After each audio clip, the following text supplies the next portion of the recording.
우리가 함께 덮어주는 사랑이라는 주제로 말씀을 나누도록 하겠습니다. 하나님께서 방주에서 구원받은 노아의 가족 8명으로 인류의 역사를 다시금 시작하시지요. 생육하고 번성하여 땅에 충만하라.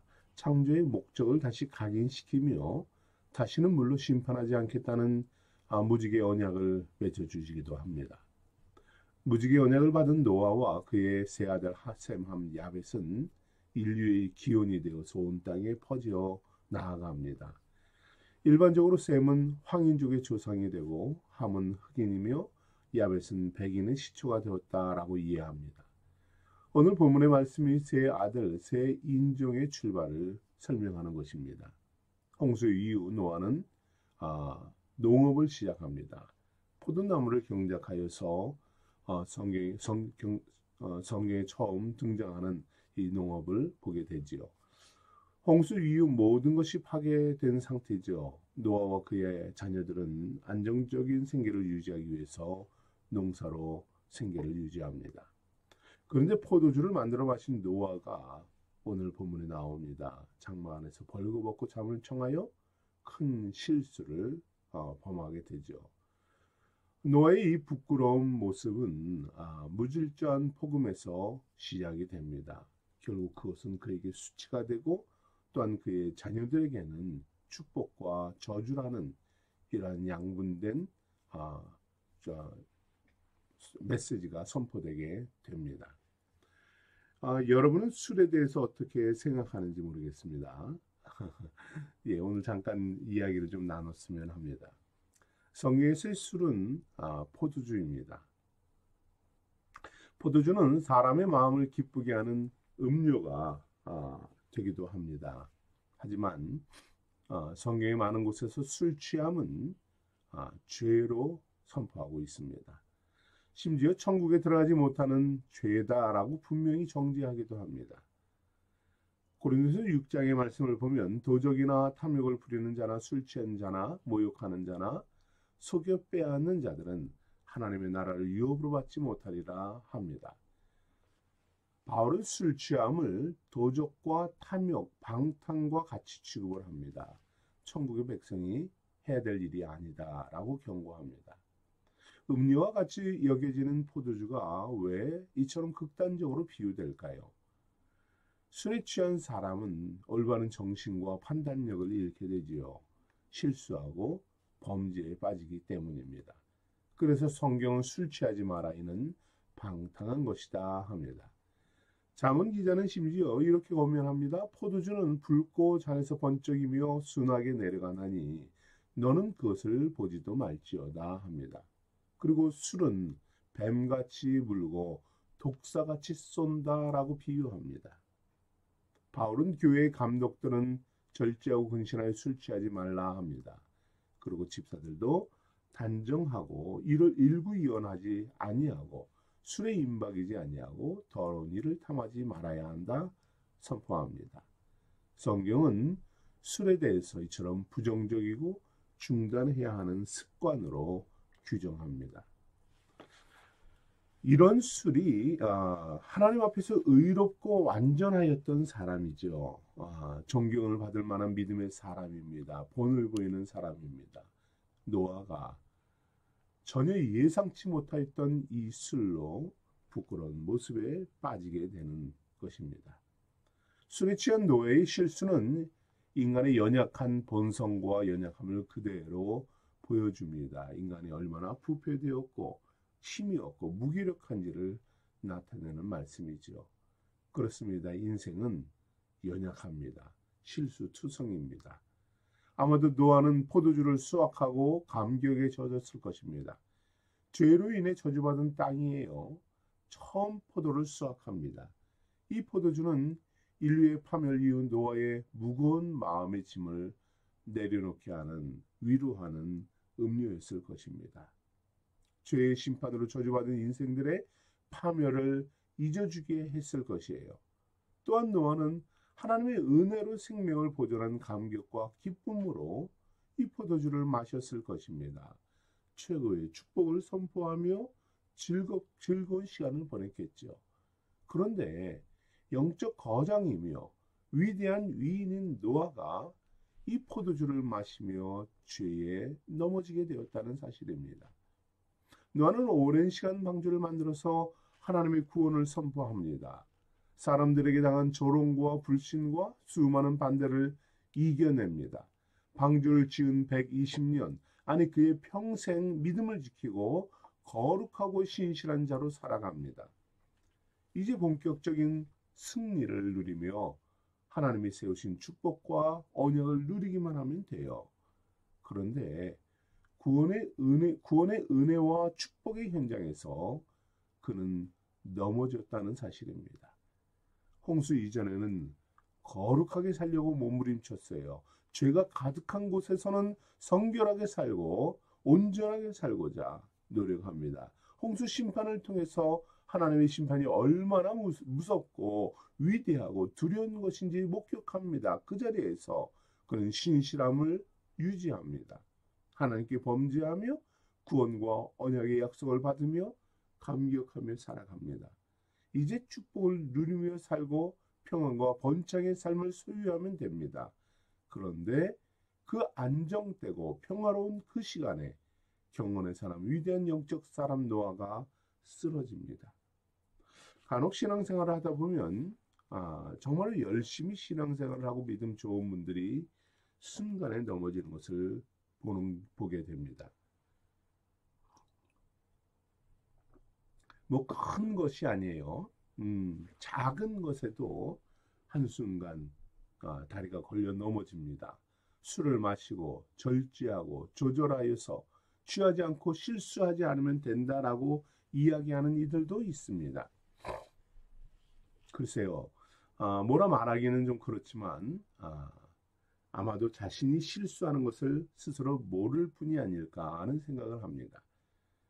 왜냐하면 대다수의 사람은 술을 마신 후에 그의 말과 행동에 실수를 하게 됩니다. 자신은 완벽하다고 말하지만 생각하지 못한 순간에 선을 넘어가게 돼요. 순간 넘어지게 됩니다. 그가 누구이든 그것은 중요하지 않습니다. 모두가 넘어집니다. 노아와 같은 의인도 연약하여 실수하고요, 범죄합니다. 거룩한 긴장의 끈을 놓아버립니다. 그 시간에 악한 자는 그에게 침범하여서 그를 쓰러뜨리죠. 포도주는 축복의 상징이었습니다. 위로의 음료였습니다. 그러나 평화와 축복의 때에 술 취하고 벌거벗음으로 사단이 들어오는 틈을 만들어 줍니다. 사단은 노아의 작은 실수에 틈을 비집고 들어와서 그리고 우리의 작은 연약함 속에 들어와서 공격을 합니다. 벌거벗게 하고 부끄러움을 잊게 하고 자신이 무슨 말과 행동을 하는지 구분 못하게 하고 육체의 충동대로 행동을 하게 됩니다. 가장 거룩한 믿음의 사람이 순간에 가장 비참한 사람으로 전락할 수 있다는 사실을 우리는 잊지 말아야 합니다.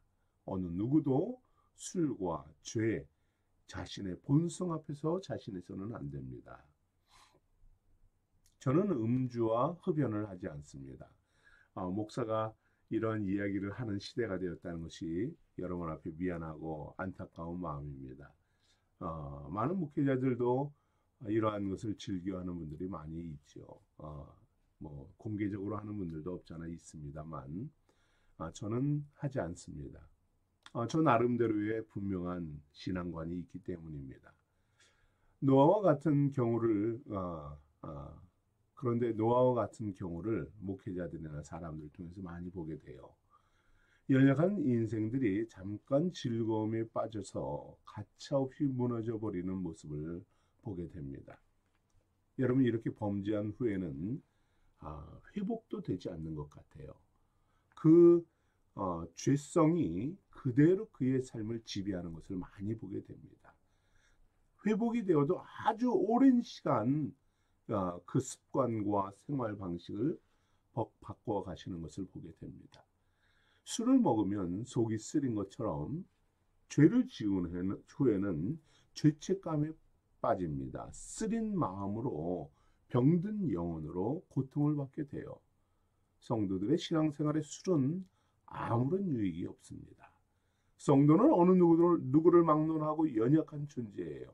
잠시라도 말씀을 붙잡지 않으면, 순종하지 않으면 실수하게 됩니다. 은혜가 아니면 우리는 죄의 유혹을 견딜 수 없는 존재들입니다. 누구도 자신해서는 안 됩니다. 심지어 자신은 괜찮다 말할지라도 그것을 통해서 타인이 실족하게 됩니다. 예를 들어 목사가 술을 마신다고 칩시다. 그것을 통해서 어떤 성도들은 예, 목사님도 할 수 있죠 하고 넘어가겠지만, 어떤 성도는 그것을 실족하고 시험에 빠지게 되겠죠. 주님은 실족하게 하는 그에게 화가 있다라고 합니다. 그에게 연자맷돌을 그 목에 걸고 바다에 던지우는 것이 낫다라고 말씀합니다. 나로 인해서 영혼이 죽어가고 저주받게 되는 것입니다. 그들이 실족하여서 하나님을 떠나게 되는 것입니다. 말씀의 능력이, 그가 선포하는 말씀의 능력이 아무런 힘을 발휘하지 못하는 것입니다. 생명이 아니라 죽음의 메시지가 되는 것이지요. 여러분, 나로 인해서 영혼을 죽이고 저주하게 된다고 생각해 보십시오. 어찌 그 일을 감당하겠습니까? 가능하다면 여러분이 힘써서 금주하시기를 권면합니다. 한 주, 한 잔, 두 잔이 때로는 거의 중독 수준으로 가는 경우를 보게 돼요. 여러 가지 이유가 있겠지만 무엇보다 기독교인은 금주와 흡금연을 생활화해야 하는 것이 가장 바람직합니다. 노아의 술 취함은 그의 아들 함과 그의 후손들에게 치명적인 저주가 되었어요. 여러분, 함의 죄가 무엇입니까? 오늘 성경을 보면은 보았다라고 말을 합니다. 그의 아버지의 하체를 보고라고 말을 해요. 여기서 보다라는 말은 우연히 보고 그냥 지나가다가 스쳐서 이렇게 잠깐 눈을 돌려서 보는 이런 것이 아닙니다. 여기서 보다라는 말은 히브리어로 라아라는 말인데요. 숙고하다, 나타내다, 분별하다, 즐기다, 정탐하다라는 말입니다. 노아의 실수와 부끄러움을 어떤 의도를 가지고 보았다는 것이죠. 노아가 넘어졌네, 실수하네, 죄를 지었네, 술 취했네, 이것을 보고 이걸 어떻게 이용할까, 어떻게 이야기할까, 어떻게 웃음거리로 만들고 놀림거리로 만들까, 어떻게 저 사람을 부끄럽게 할까, 저 죄에서 어떻게 죄책감에 빠지게 만들까. 자신은 의롭고 자신은 정결한데 저자는 저렇게 실수하는구나 라는 것으로 생각을 하고 그것을 그렇게 비웃음거리로 만들려고 보았다라는 것입니다. 아마도 그동안 노아는 자녀들에게 영적 권위로 되었을 거예요. 하나님이 주신 거룩하고 정결한 의인으로 살았을 것입니다. 자녀들도 그 아버지를 보며 그 영적 권위에 눌려 있었을 것입니다. 하나님의 말씀을 듣고 하나님의 섭리를 따라가는 그 아버지를 보며 그들도 그 아버지는 마치 거룩한 하나님의 자녀로 생각했을 것입니다. 그리고 인류의 심판 속에서도 자신의 가족을 구원하는 구원의 길로 인도하는 그 아버지의 영적 파워란 범접할 수 없는 놀라움이었겠지요. 그런 그가 술에 취해 벌거벗고 있습니다. 그의 아버지의 모습은 전혀 상상할 수 없었던 일이었을 것입니다. 연약하고 허물 많은 한 노인에 불과하다라고 생각되었을 것이에요. 그동안 아버지의 영적 권위와 도덕적인 엄격함에 눌려 있었던 그 감정이 한순간 폭발했을 겁니다. 아버지의 실수와 죄를 가지고 그를 비난하고 그의 신앙은 가식적이고 외식적이라고 판단했을 것이에요. 결국 함은 아버지의 부끄러움과 실수를 가려주지 않습니다. 떠벌리고 웃음거리로 만들고 욕되게 합니다.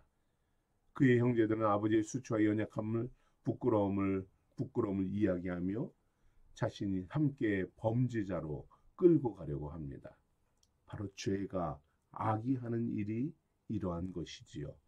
작은 틈조차도 이용하여서 우리를 넘어지게 하고 쓰러지게 합니다.